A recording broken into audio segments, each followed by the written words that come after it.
Selamat pagi, selamat siang, dan selamat malam untuk Pak Fedin. Ini kami dari kelompok 6 ingin mempresentasikan hasil dari analisis landasan ilmu pendidikan dalam praktik pembelajaran bahasa Prancis dengan studi kasus video pembelajaran materi Les Loisirs area Budget User. Lalu ada anggota kelompok kami, yang pertama Pak Saimi Zakrin, yang kedua Rizky Dia Ayu Wulandari, yang ketiga saya sendiri yaitu Muhammad Aurudin, yang keempat Nabila Nur Ramadhani, dan yang terakhir kelima Savana Alamawada. Selanjutnya pendahuluan. Bagian ini membedah video pembelajaran bahasa Prancis bertema Les Loisirs yang bertujuan agar siswa mampu memahami informasi lisan terkait kegiatan waktu luang dan menjadwal harian. Jalan dengan hal tersebut, analisis ini disusun untuk memenuhi tugas proyek landasan ilmu pendidikan dengan tujuan mengidentifikasi sejauh mana teori-teori dasar pendidikan seperti landasan pedagogis dan psikologis diimplementasikan secara nyata dalam interaksi guru dan siswa di kelas. Melalui observasi ini, kita dapat melihat bagaimana kurikulum dan metode pengajaran diaplikasikan untuk menciptakan proses belajar yang efektif dan relevan dengan perkembangan siswa. Gaya mengajar yang diterapkan. Yang pertama ada student-centered learning, yaitu fokus utama pembelajaran terletak pada keaktifan peserta didik. Yang kedua ada behavioristik, yaitu guru secara konsisten memberikan stimulus berupa pujian verbal untuk merespon jawaban yang benar dari siswa. Yang ketiga ada konstruktivisme. Guru meminta siswa mengidentifikasi informasi kunci secara mandiri sebelum memberikan penjelasan formal sehingga proses kognitif terjadi secara aktif di pihak siswa.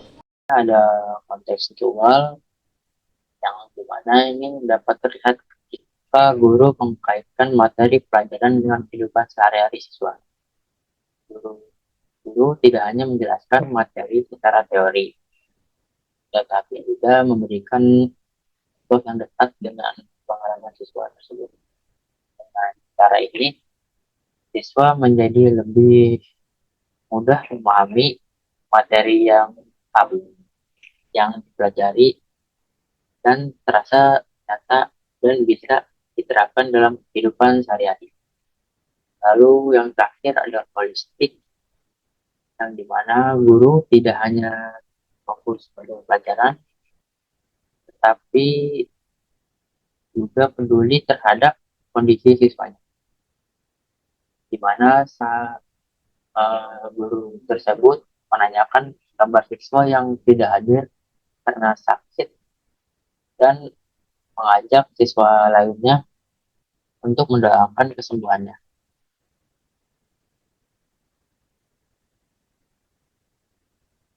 Selanjutnya ada penggunaan ilmu pendidikan dalam pengajaran bahasa Prancis. Nah, yang pertama itu ada komunikatif.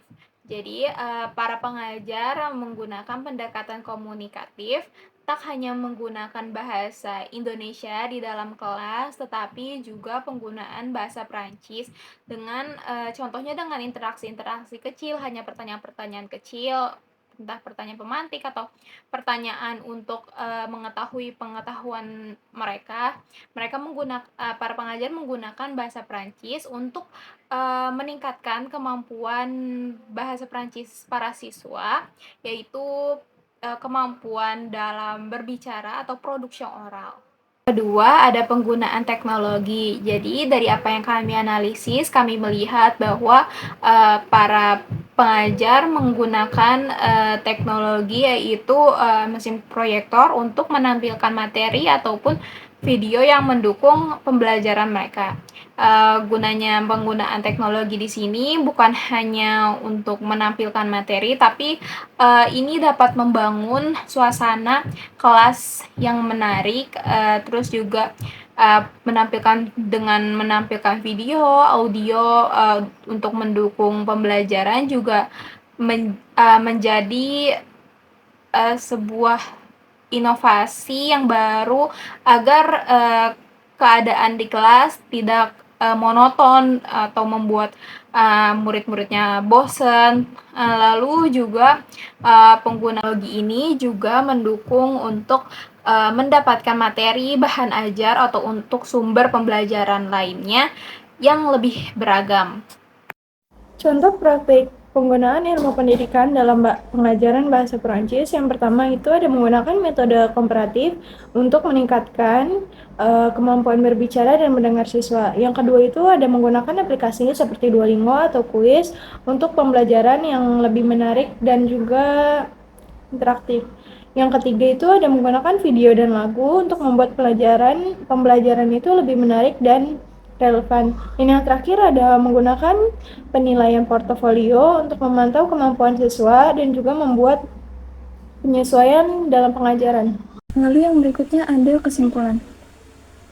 Sebagai kesimpulan dari analisis video pembelajaran bahasa Prancis bertema Leloir, dapat kita lihat bahwa proses pembelajaran yang dilakukan sudah cukup efektif dan relevan dengan kebutuhan siswa.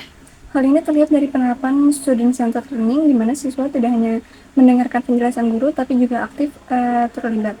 Lalu pendekatan behavioristik, dengan pemberian stimulus berupa pujian ketika siswa menjawab pertanyaan dengan benar. Lalu pendekatan konstruktivisme juga diterapkan karena siswa didorong untuk membangun pemahamannya sendiri melalui proses berpikir aktif.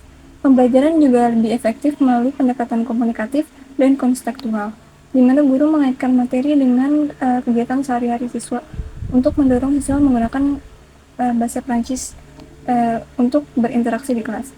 Ditambah lagi dengan pemanfaatan teknologi seperti video pembelajaran, proses belajar mengajar menjadi lebih menarik dan membantu siswa meningkatkan kemampuan mendengar dan berbicara. Dengan demikian dapat disimpulkan bahwa penerapan teori-teori dasar pendidikan dalam pembelajaran bahasa Prancis mampu menciptakan suasana belajar yang aktif, menyenangkan, dan bermakna, serta mendukung perkembangan kemampuan bahasa siswa secara menyeluruh. Sekian dari kelompok kami, terima kasih atas perhatiannya. Kurang lebihnya mohon maaf. Wassalamualaikum warahmatullahi wabarakatuh.